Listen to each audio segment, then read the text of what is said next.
ಕೋಗಿಲು ಲೇಔಟ್ನ ಒತ್ತುವರಿ ಮನೆಗಳ ತೆರವು ಪ್ರಕರಣಕ್ಕೆ ಸಂಬಂಧಪಟ್ಟಂತೆ ಸೋಮವಾರದ ನಂತರವಷ್ಟೇ ಪಟ್ಟಿಯನ್ನ ಫೈನಲ್ ಮಾಡುವ ಸಾಧ್ಯತೆ ಇದೆ. ಇನ್ನು 3-4 ದಿನಗಳ ಕಾಲ ದಾಖಲೆ ಪರಿಶೀಲನೆಯನ್ನ ಮಾಡಲಾಗುತ್ತೆ. ಜಿಲ್ಲಾಧಿಕಾರಿ ನೇತೃತ್ವದಲ್ಲಿ ದಾಖಲೆ ಪರಿಶೀಲನೆಯನ್ನ ಮಾಡಲಾಗ್ತಾ ಇದೆ. ನಂತರ ಸಚಿವರು ಹಾಗೂ ರಾಜೀವ್ ಗಾಂಧಿ ವಸತಿ ನಿಗಮಕ್ಕೆ ದಾಖಲಾತಿಗಳನ್ನ ಹಸ್ತಾಂತರವನ್ನ ಮಾಡಲಾಗುತ್ತೆ. ನಂತರ ವಸತಿ ನಿಗಮದಿಂದ ಎಲ್ಲಾ ಮಾನದಂಡಗಳ ಪುನರ್ ಪರಿಶೀಲನೆ ಮಾಡಿದ ನಂತರ ರಾಜೀವ್ ಗಾಂಧಿ ವಸತಿ ನಿಗಮದಿಂದ ಪಟ್ಟಿಯನ್ನ ಬಿಡುಗಡೆ ಮಾಡಲಾಗುತ್ತೆ. ಈ ಬಗ್ಗೆ ರಾಜೀವ್ ಗಾಂಧಿ ವಸತಿ ನಿಗಮದ ಉನ್ನತ ಮೂಲಗಳಿಂದ ಮಾಹಿತಿ ಲಭ್ಯವಾಗಿದೆ. ಬೆಂಗಳೂರಿನ ಯಲಹಂಕದ ಕೋಗಿಲು ಲೇಔಟ್ನಲ್ಲಿ ಅಕ್ರಮವಾಗಿ ಇದ್ದಂತಹ ಮನೆಗಳ ತೆರವು ಪ್ರಕರಣಕ್ಕೆ ಸಂಬಂಧಪಟ್ಟಂತೆ ಸೋಮವಾರದ ನಂತರ ದಾಖಲಾತಿಗಳನ್ನು ಪರಿಶೀಲನೆ ಮಾಡಲಾಗುತ್ತೆ ಎನ್ನುವಂತಹ ಮಾಹಿತಿ ಲಭ್ಯವಾಗ್ತಾ ಇದೆ. ಬಗ್ಗೆ ಹೆಚ್ಚಿನ ಮಾಹಿತಿಯನ್ನು ನೀಡ್ತಾರೆ ನಮ್ಮ ಪ್ರತಿನಿಧಿ ಭರತ್. ಒಂದ್ ಕಡೆ ಈಗಾಗಲೇ ಸರ್ಕಾರ ರಾಜ್ಯದಲ್ಲಿರುವ ಬಡ ರೈತರ ಅಥವಾ ಬಡವರ ಮನೆಗಳನ್ನ ನೀಡೋದಕ್ಕೆ ಹಿಂದೇಟಾಗ್ತಾ ಇದೆ. ಆದ್ರೆ ಈಗಾಗಿರುವಂತಹ ಮನೆಗಳ ಒತ್ತುವರಿ ಆಗಿದೆಯಲ್ಲ, ಅವರಿಗೆ ಮಾತ್ರ ಮನೆಗಳನ್ನ ನೀಡೋದಕ್ಕೆ ಸರ್ಕಾರ ಮುಂದಾಗಿದೆ ಅಂತ ಈಗಾಗಲೇ ವಿಪಕ್ಷಗಳ ವಾಗ್ವಾದ ನಡೀತಾ ಇದೆ. ಈ ನಡುವೆ ಸೋಮವಾರದಿಂದ ದಾಖಲಾತಿಗಳನ್ನ ಪರಿಶೀಲನೆ ಮಾಡೋದಕ್ಕೆ ಅಧಿಕಾರಿಗಳು ಮುಂದಾಗಿದ್ದಾರೆ. ಈ ಬಗ್ಗೆ ಮಾಹಿತಿ ನೀಡೋದಾದ್ರೆ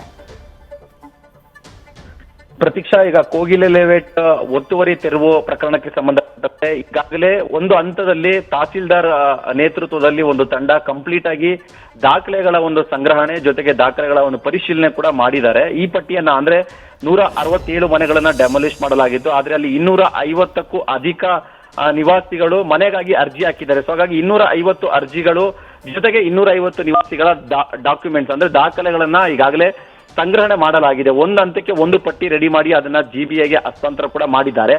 ಆದ್ರೆ ಎರಡನೇ ಹಂತದಲ್ಲಿ ಮತ್ತೊಂದು ಸುತ್ತಿನ ಒಂದು ದಾಖಲೆಗಳ ಪರಿಶೀಲನೆ ಆಗ್ತಾ ಇದೆ. ಯಾಕಂತ ಹೇಳಿದ್ರೆ ಈಗ ರಾಜೀವ್ ಗಾಂಧಿ ವಸತಿ ನಿಲಯ ಯೋಜನೆ ಅಡಿಯಲ್ಲಿ ಫ್ಲಾಟ್ಗಳನ್ನ ಕೊಡಬೇಕಂದ್ರೆ ಅದಕ್ಕೆ ತನ್ನದೇ ಆದ ಮಾನದಂಡಗಳನ್ನ ಅನುಸರಿಸಬೇಕಾಗಿದೆ. ಯಾಕಂದ್ರೆ ಅಲ್ಲಿ 15 ಮಾನದಂಡಗಳನ್ನ ಪ್ರತ್ಯೇಕವಾಗಿ ರಾಜೀವ್ ಗಾಂಧಿ ವಸತಿ ನಿಲಯದ ಅಡಿಯಲ್ಲಿ ಮನೆಗಳನ್ನೇನು ತೆಗೆದುಕೊಳ್ತಾರೆ ಅಂತವರಿಗೆ ಆ ಮಾನದಂಡಗಳನ್ನ ಅನುಸರಿಸಲಾಗುತ್ತೆ. ಆದ್ರೆ ಇಲ್ಲಿ ಕೋಗಿಲೆ ಲೇಔಟ್ನಲ್ಲಿ ಇರುವಂತಹ ದಾಖಲೆಗಳನ್ನ ಹೋಲಿಕೆ ಮಾಡಿಕೊಂಡ್ರೆ ಆ ಮಾನದಂಡಗಳಿಗೆ ಇವರು ಯಾರು ದಾಖಲೆಗಳನ್ನ ಸಬ್ಮಿಟ್ ಮಾಡೋದು ಸ್ವಲ್ಪ ಸವಾಲಿನ ಕೆಲಸ ಇದೆ. ಹಾಗಾಗಿ ಯಾವ ಒಂದು ಮಾನದಂಡದ ಆಧಾರದ ಮೇಲೆ ಈಗ ಅವರಿಗೆ ಆ ಫ್ಲಾಟ್ಗಳನ್ನ ಕೊಡಬೇಕು ಅನ್ನೋದು ಕೂಡ ಈಗ ಪ್ರಶ್ನೆ ಎದುರಾಗ್ತಾ ಇದೆ. ಹಾಗಾಗಿ ಈಗ ರಾಜೀವ್ ಗಾಂಧಿ ವಸತಿ ನಿಲಯ ಯೋಜನೆಯಡಿ ಮಾನದಂಡಗಳನ್ನ ಅನುಸರಿಸಿದರೆ ಕೋಗಿಲೆ ಲೇಔಟ್ನ ನಿವಾಸಿಗಳಿಗೆ ಮನೆಗಳನ್ನ ಕೊಡೋದು ಖಂಡಿತವಾಗಿಯೂ ಕಷ್ಟದ ಕೆಲಸ ಆಗುತ್ತೆ. ಹಾಗಾಗಿ ಈ ನಿವಾಸಿಗಳಿಗಾಗಿ ಈ ಮಾನದಂಡಗಳಲ್ಲಿ ಏನಾದರೂ ಸಡಿಲಿಕೆ ಮಾಡೋದಕ್ಕೆ ಸಾಧ್ಯನಾ ಅನ್ನೋ ಒಂದು ವಿಚಾರ ಕೂಡ ಈಗ ಚರ್ಚೆ ಆಗ್ತದೆ. ಹಾಗಾಗಿ ಒಂದು ಕಡೆ ಈಗಾಗಲೇ ಒಂದು ಹಂತದಲ್ಲಿ ಈಗ ಒಂದು ಪಟ್ಟಿ ತಯಾರಿ ಮಾಡಿದ್ರು ಕೂಡ ಈಗ ಎರಡನೇ ಹಂತದಲ್ಲಿ ಮತ್ತೊಮ್ಮೆ ಈಗ ದಾಖಲೆಗಳ ಪರಿಶೀಲನೆ ಮಾಡ್ತಾ ಇರುವಂತಹ ಕೆಲಸ ಆಗ್ತಾ ಇದೆ. ಜೊತೆಗೆ